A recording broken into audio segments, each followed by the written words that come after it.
Lu aja gendut, lu aja nggak bisa ngejagain badan lu sendiri. Jangan expect lu bisa ngejagain anak, istri, keluarga, apalagi perusahaan gitu. Mindset saya itu cuman yang penting anak itu makannya sehat, anak itu cukup makan, cukup tidur, semua itu adalah anak dan suami. Jadi full time athlete? No, tapi kalau bisa pecahin rekornas, kenapa enggak? Papaku pun pasti berharap kita menang gitu loh, itu pressure-nya kan tinggi banget. Jujur itu aku belum enjoy, cuman kayak ya di situ aku mau membuktikan kalau aku tuh bisa.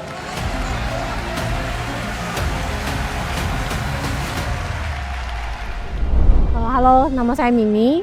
Saya seorang ibu rumah tangga.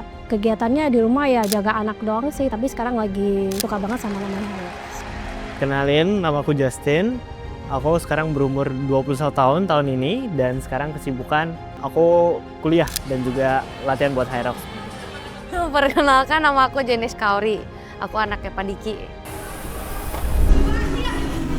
Masa-masa kelam yang dalam hidup saya itu sebenarnya lebih kayak ke 13 tahun, 12 tahun yang lalu pada saat pas gue nggak punya duit, gue harus jual suplemen naik motor di Tanjung Pinang, Batam sama bini gue. Terus pada saat itu lagi ngerintis, nggak ngerti caranya ngimpor, pakai cara ilegal, ketangkep bea cukai. Padahal itu semua duitnya supplier sama duitnya customer dan gue harus bayar ke mereka padahal gue sendiri juga nggak punya duit ratusan juta dan ribuan dolar.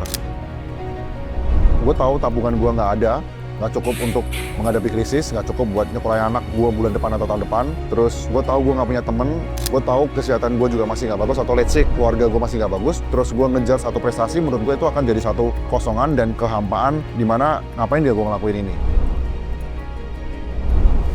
Gue nggak mau berkompetisi di weakness yang saya nggak mau sacrifice juga, akhirnya saya berhenti di tahun 2019. Nah dari situ tuh akhirnya COVID dan kebetulan dapat momentum di Evolent, sibuk di operational day to day dan sibuk ngebangun bisnis, terlalu seru, ngebangun tim, ngebangun perusahaan sampai akhirnya lupa untuk disiplin, makan berantakan, makan ngaco, terus overweight paling parah 92 kilo. Untuk hitungan orang yang mendedikasikan hidupnya di industri ini segitu udah sangat-sangat tidak fit ya.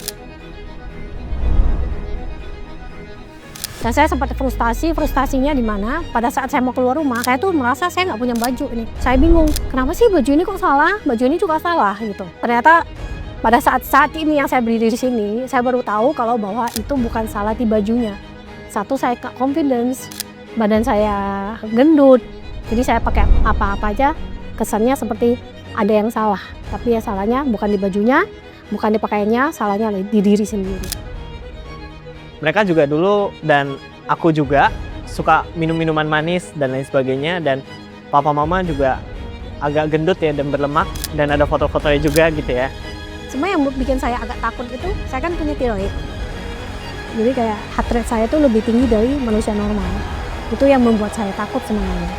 Karena pada saat heart rate saya tinggi, itu saya bisa kolaps. Aku ada kepikiran sih ke mama saya, maksudnya dia kan tiroid kan, jadi kayak aku kayak agak kasihan gitu sebenarnya. Maksudnya kayak heart rate dia, misalnya orang normal 70, dia bisa 90 Kak, maksudnya udah kayak olahraga dia gitu. Dan dia pun nggak ada basic olahragawan. Pasti orang-orang nggak bakal tahu lah di balik gitu, mungkin mereka lihat kayak, oh keluarganya sehat banget, disiplin banget. Tapi di balik itu sebenarnya kita semua pun capek, rasanya pengen nyerah banget, tapi kayak aku tetap jalanin. Kayak aku sambil squat nih, sambil nangis, gitu kayak. Tapi aku sambil ngelakuin, aku tetap ngelakuin gitu loh. Maksudnya aku nggak berhenti juga. Saya lihat teman-teman saya tuh kayak mereka masih bisa have fun, masih bisa kayak makan sembarangan, masih bisa nggak olahraga, kayak santai banget, ngerti nggak? Kayak sedangkan saya harus disiplin, saya harus bertanggung jawab, saya harus yang nggak enak, saya telan gitu loh. Maksudnya harus makan sehat gitu. Saya yakin mereka punya potensi, tapi masih sangat jauh dari potensi maksimal yang mereka bisa lakukan. Ya let's say sekarang mereka bisa serius dan mereka mau menekuni olahraga ini, saya sangat dukung. Mereka nggak selama itu. Mereka cuma sebentar doang, mereka ambil nafas, dan mereka pada saat rest juga kadang sering nangis, mereka semangat lagi, mereka tidak pantang untuk menyerah. Maksudnya kita mau growth, itu harus ngelewatin masa-masa pahit gitu loh.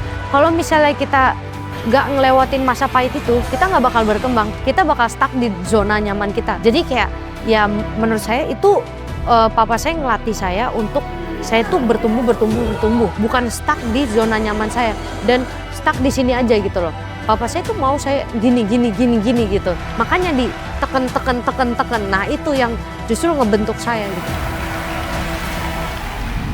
Mereka type yang bukan kasih motivasi, no, tapi mereka kayak masa lu nggak bisa sih gitu, ayo bisa gitu. Ya aku seneng, jadi aku bukan jadi bitter, but I become more better dari cara push papa yang seperti itu gitu. Tapi kalau Jenis sama mama itu biasanya kayak ayo Ti pasti bisa gitu. Kalau si Justin sama Jenny sama lah kalau ditanya apakah race Hyrox itu mereka suka, ditanya sampai sekarang mereka nggak enjoy sih. Tapi mereka tahu itu bagus dan ada benefitnya. Cuman kalau mau dapetin satu hal yang mau jadi legend, mana ada yang enak kan? Ngelakuin hal yang orang lain nggak mau lakukan. Dengan adanya Hyrox, menurutku itu perubahan besar banget sih buat keluarga. Jadi kayak mereka nggak gampang capek dan juga ada endurance-nya gitu. Pas kemarin saya lihat anak-anak pada Hyrox, itu membuat saya kayak, wah ini seru banget ya. Kayak tertantang gitu, gue pengen banget cobain gitu. Jadi itu yang membuat saya jadi kayak semangat pengen cobain, walaupun saya tetap jaga heart rate saya. Hyrox itu ngajarin saya buat kayak gimana sih disiplin, gimana sih push your limit gitu-gitu sih. Itu yang kayak ngajarin saya gitu. Dan juga Hyrox itu bikin saya kayak lebih tangguh orangnya. Karena kan itu kayak, wah gila sih, Hyrox tuh berat banget jujur guys. Tapi kayak ya di situ saya diajarin di Hyrox gitu. Ini sebenarnya kita cuma datang latihan untuk iseng-iseng doang. Tapi si Justin sama Jelis mau turun double mix, saya sama Mimit di relay sama dia. Tapi pertandingan yang sebenarnya serius akan kita ikutin sebenarnya di Desember nanti di Paris. Itu mungkin kita akan persiapan kurang lebih serius sekitar 3 bulanan. Gitu. Nggak target podium, tapi sebagai pembuktian ke diri sendiri aja sih sebenarnya. Bisa sampai sebatas apa sih waktu dan catatan kita. Kita bukan atlet Hyrox, tapi kita bisa terjun di pertandingan kompetitif. Kapan lagi bisa race bareng family gitu kan, dan keadaan yang dimana kita fit dan ready buat race. Ya mungkin sampai sekarang gue juga larinya masih struggle sekali ya, tapi setidaknya aku tidak berhenti. Jadi saya tuh bener-bener udah gak kuat, bener-bener kayak udah oleng banget kayak rasanya, udah semua makanan itu udah mau keluar, udah gitu kan. Setidaknya di belakang ada si Jenis di belakang yang lari mengejar aku. Ayo mami, kamu bisa gitu. Kata-kata itu sekarang dia yang ngomongin ke saya kalau, mami kamu bisa, ayo mami gitu. Karena udah sering olahraga, itu protein itu penting banget. Selain itu sekarang juga aku konsumsi kreatin kreatolin, karena itu membuat endurance-ku jadi lebih bagus. Yang kedua yang aku rasain itu kayaknya recovery-nya juga lebih cepat. Memanage-nya jus dada ayam 500 gram setiap hari dengan 3 scoop kreatolin. Itu bukan pencitraan, setiap hari saya bawa ke kantor. Anak-anak kantor tahu semua itu. Karena metabolismeku sangat cepat. Dan buat tambahan suplemen itu biasanya ya aku tambah biar gampang dapat juga 2 kali berat badan protein, aku pakai FOA gitu, dan juga kreatin buat tambahan energi dan juga bantu recovery. Cuman ya performance gue bagus terus sih, dan badan gue fit terus, recover gue oke. Ini aku nggak makan nasi kayak udah 6 bulanan, semua aku ganti ke roti.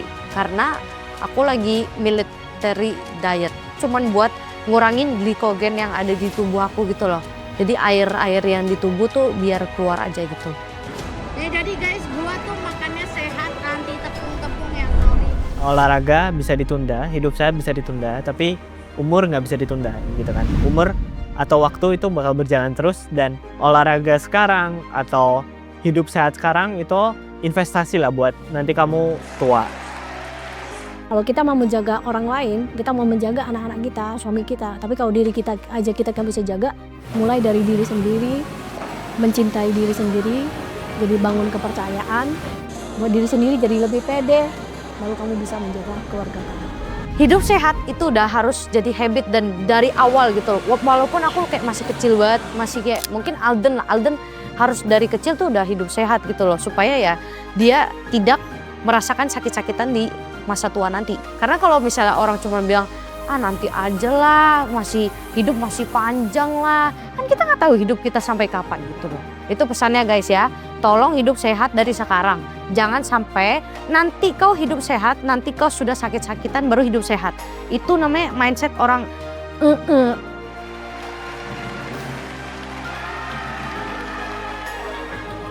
Mereka harus percaya bahwa apa yang mereka lakukan, yang saya ajarkan ini berdampak buat diri mereka dan semua aspek kehidupan yang ada di diri mereka, baru akhirnya mereka bisa turunkan. Jadi warisan terbesar kan bukan uang atau rumah atau mobil yang saya berikan ke mereka, tapi warisan terbesar dan terbaik adalah value-value yang saya selalu ajarkan ke mereka.